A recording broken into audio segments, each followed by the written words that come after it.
नमस्कार दोस्तों, मैं हूं ऋतिक बोथरा और आप देख रहे हैं हमारा अपना चैनल गरिमा बोथरा। दोस्तों, इस वीडियो में हम बात करने वाले हैं भारत के सभी विश्वविद्यालय और कॉलेज विद्यार्थियों की परीक्षाओं को लेकर। दोस्तों, जो नया मोड आया है उसके बारे में दोस्तों अब यूजीसी ने एक नई चाल चली है और कहा है कि जो फाइनल एग्जाम कैंसिल करना है वो संसद के वैधानिक अधिकारों पर अतिक्रमण है। ये दोस्तों बड़ी बात यूजीसी के द्वारा कही गई है। इतने दिनों तक विद्यार्थी वर्ग की ओर से ये कहा जा रहा था कि अनुच्छेद 21 और अनुच्छेद 14 का उल्लंघन हो रहा है, लेकिन दोस्तों अब है वो यूजीसी भी कह रही है कि ये संविधान के है वो मौलिक अधिकारों का, यानी कि संविधान में दोस्तों जो अनुच्छेद बनाए गए हैं उनका उल्लंघन है। पूरी न्यूज क्या है वो मैं आपको इस वीडियो में बताने वाला हूं और साथ ही बताने वाला हूं कि इससे दोस्तों आपकी परीक्षाओं को लेकर क्या इफेक्ट होने वाला है। पूरी जानकारी इस वीडियो में देने वाला हूं।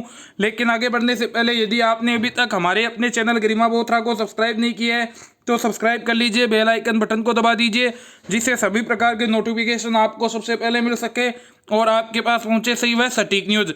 ये दोस्तों आप देख सकते हैं, उच्च शिक्षा के निर्धारण और समन्वय का अधिकार है वो संसद के पास है। यह बात दोस्तों यूजीसी के द्वारा की गई है। यूजीसी एक्ट 1956 का उल्लंघन संसद के अधिकारों का अतिक्रमण है। दोस्तों देख सकते हैं क्या बात है वो कही जा रही है, पूरी न्यूज बता रहा हूं आपको। यूजीसी एक्ट की व्यवस्थाओं के खिलाफ जाकर राज्य सरकार द्वारा फाइनल एग्जाम कैंसिल करने का निर्णय संसद के वैधानिक अधिकारों पर अतिक्रमण है। राज्य सरकार या राज्य विश्वविद्यालय द्वारा यूजीसी गाइडलाइन के विरुद्ध फैसला लेना संविधान की अनुसूची 7 के क्रम 66 का उल्लंघन है, जिसके तहत देश में उच्च शिक्षा के निर्धारण और समन्वय का अधिकार विशेष रूप से संसद के पास सुरक्षित है। यानी दोस्तों जो यूजीसी ने जो बात कही है वो आप देख सकते हैं। यूजीसी ने कहा है कि जो आप ये फैसला लिया है फाइनल ईयर के एग्जाम को कैंसिल करने का कई राज्यों ने, वो अनुसूची 7 के क्रम 66 का उल्लंघन है, जिसके तहत जो देश में उच्च शिक्षा का निर्धारण और समन्वय का अधिकार है वो विशेष रूप से संसद के पास में सुरक्षित है। ये दलील है वो यूजीसी ने बॉम्बे हाईकोर्ट में अपना पक्ष रखते हुए दी है।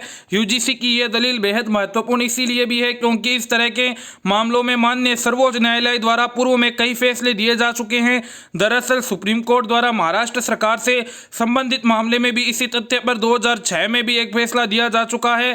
कानून की भाषा में कहे तो यूजीसी की यह दलील एक सेटल्ड लॉ है।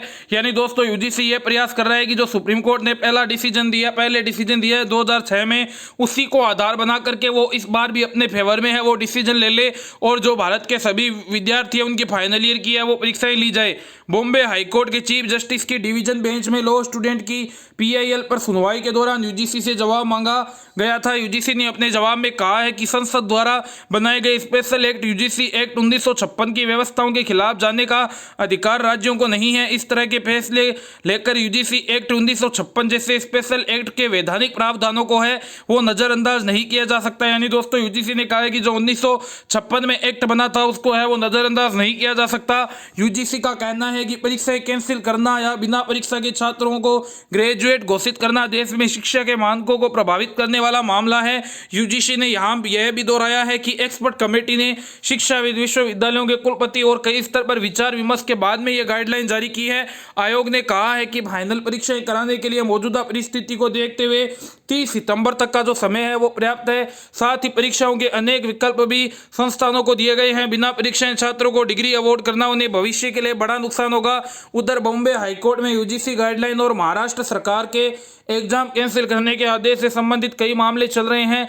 छात्र की ओर से महाराष्ट्र सरकार के 19 जून के उस नोटिफिकेशन का समर्थन किया जा रहा है जिसमें स्टेट डिजास्टर मैनेजमेंट अथॉरिटी की सिफारिशों पर प्रदेश में फाइनल एग्जाम कैंसिल करने का निर्णय लिया गया था। तो मैं आपको बता दूं दोस्तों, जो राज्य सरकार है वो ये बात कह रही है कि हमने महामारी अधिनियम का है वो हवाला लेते हुए ये जो कानून है वो पास किए है कि फाइनल ईयर के विद्यार्थियों की परीक्षा है वो नहीं ली जाएगी, क्योंकि जो महामारी कानून है वो ये बात कहता है कि महामारी की स्थिति में राज्य है वो अपने अधिकारों का उपयोग करते हुए अपनी शक्तियों को और अधिक बढ़ा करके है वो ऐसे दोस्तों फैसले है वो ले सकता है। लेकिन यूजीसी कह रहा है कि वो हमारे एक्ट पर है वो इस प्रकार के डिसीजन है वो लागू नहीं होते हैं।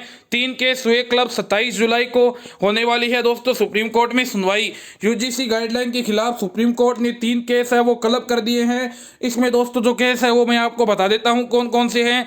यूजीसी गाइडलाइन के खिलाफ सुप्रीम कोर्ट ने 3 केस क्लब कर दिए हैं। प्रणीत के व अन्य बनाम यूजीसी व अन्य, यश दुबे व अन्य बनाम यूनियन ऑफ इंडिया व अन्य और युवा सेना बनाम यूजीसी व अन्य को कनेक्ट कर दिया गया है। इस केस की सुनवाई अब 27 जुलाई को न्यायाधीश जस्टिस अशोक भूषण, न्यायाधीश जस्टिस आर सुभाष रेड्डी एवं न्यायाधीश जस्टिस MR शाह की बेंच में होगी। प्रांतिक के समेत 31 छात्रों की ओर से एडवोकेट अलख आलोक श्रीवास्तव, यश दुबे की ओर से एडवोकेट राजकमल और युवा सेना की ओर से दोस्तों जो एडवोकेट प्रणया गोयल है वो पक्ष रखने वाले हैं।